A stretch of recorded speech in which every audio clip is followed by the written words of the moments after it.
Welcome back, everyone, to the Deep Dive. This time, we're taking a deep dive into the early years of one of America's most fascinating figures. Theodore Roosevelt. That's right. And our guide for this journey is Edmund Morris's Pulitzer Prize-winning biography. The Rise of Theodore Roosevelt. Now, I gotta say, before we really get going, I was really struck by the contrast between the TR we all know. You know, the Rough Rider, the Trust Buster. Exactly. Yeah. And the kind of vulnerable, even fragile young boy that Morris describes. Yeah, it's a remarkable transformation, isn't it? I mean, this is a kid who was plagued by asthma, really struggled with health issues. And yet he had this incredible wellspring of energy, this insatiable curiosity. Absolutely. And that really comes across in Morris's account of his childhood, this constant need for exploration, for adventure. Like, even before he could properly read, Right. he was dragging around this massive volume on natural history. It was apparently bigger than he was. Oh, no kidding. And he would just beg anyone and everyone to describe the pictures, you know, the hippos, the zebras, even a tsetse fly. Huh. So that fascination with the natural world, it was there from the very beginning. Oh, absolutely. And you see it kind of evolve over time. Right. From this early kind of bookish fascination to actual hands-on exploration. Morris talks about how TR would spend hours roaming the countryside, building wigwams, collecting specimens. Ah, the budding naturalist. Exactly. But then there's also this really interesting anecdote from his sister, Corinne. Oh, yeah. She describes how, even as a young boy, he would tell these elaborate stories. What, like adventure stories? Yeah, totally. Adventures in the jungle, encounters with wild beasts, always with this brave little boy as the hero. Wow, so it's like he was already practicing for his future role as a leader, even then? It's really quite remarkable. You can see these early glimmers of the charisma, the storytelling ability that would later define his public persona. Absolutely. But let's shift gears a bit and talk about his travels through Europe, because this is where we see another side of TR. Yeah, his more intellectual side, perhaps. Right. Morris describes how much he loved soaking up history, visiting ancient sites, marveling at architecture. But then there's this surprising detail. Yeah, his disappointment with the London Zoo. Seriously. I mean, the future conservationist, the champion of wildlife. Yeah, apparently it just didn't live up to his expectations, which I guess says something about, you know, even then, his standards were pretty high. That's amazing. But his European adventures weren't all about museums and historical sites. Right. Oh, far from it. He was exploring the Roman catacombs, climbing this Rockety Papa, which Morris believes is a reference to Rockety Papa, this volcanic crater near Rome. And then, of course, there's the famous story about him rowing across Long Island Sound. Yeah, talk about testing his limits. This wasn't just a sightseeing tour. This was the young man pushing himself, physically and mentally. Absolutely. And that drive for self-improvement, it really takes center stage when he returns from Europe.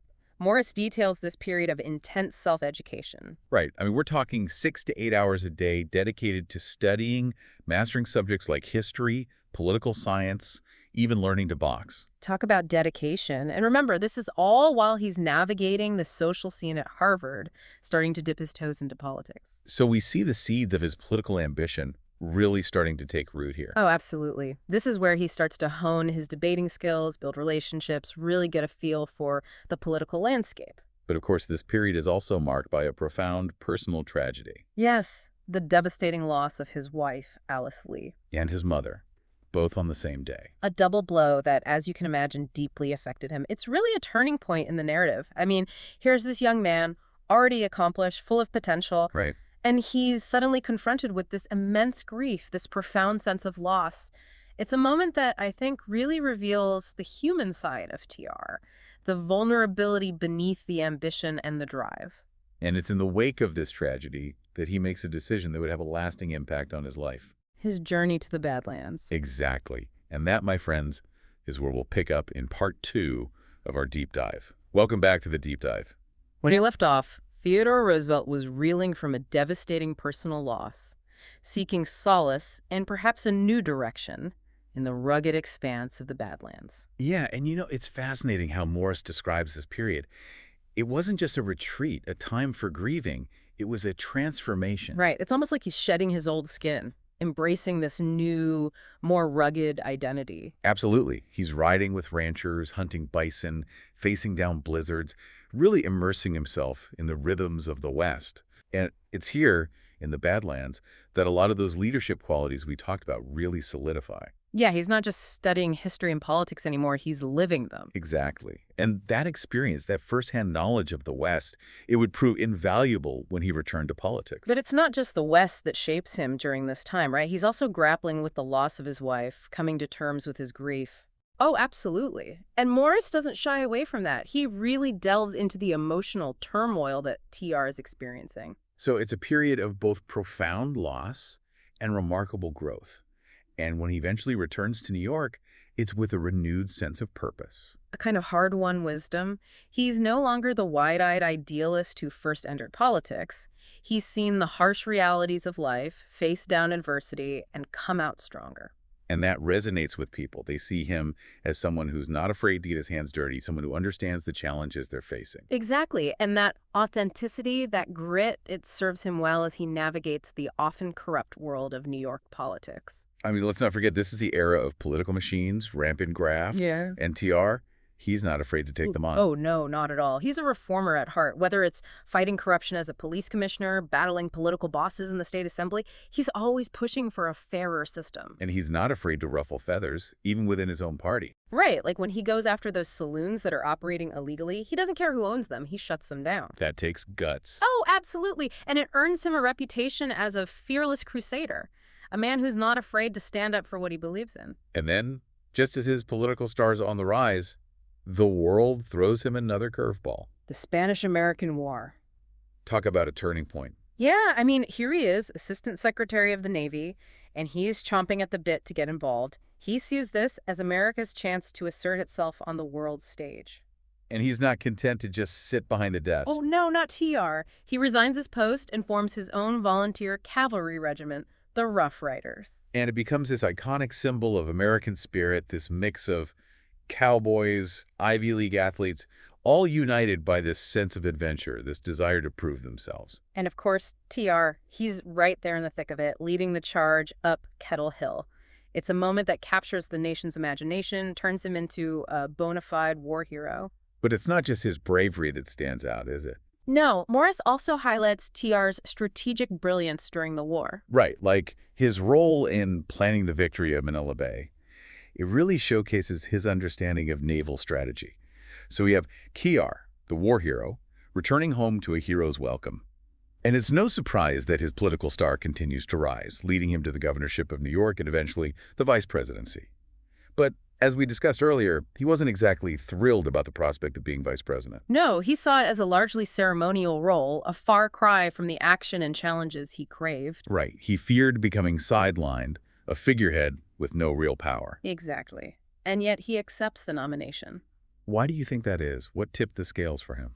Well, it's probably a mix of things. A sense of duty, the allure of political power, and maybe even a bit of calculation. I mean, he knew the vice presidency could be a stepping stone to the White House. Right. And as fate would have it, that's exactly what happens. The assassination of President McKinley thrusts Roosevelt into the presidency sooner than anyone expected.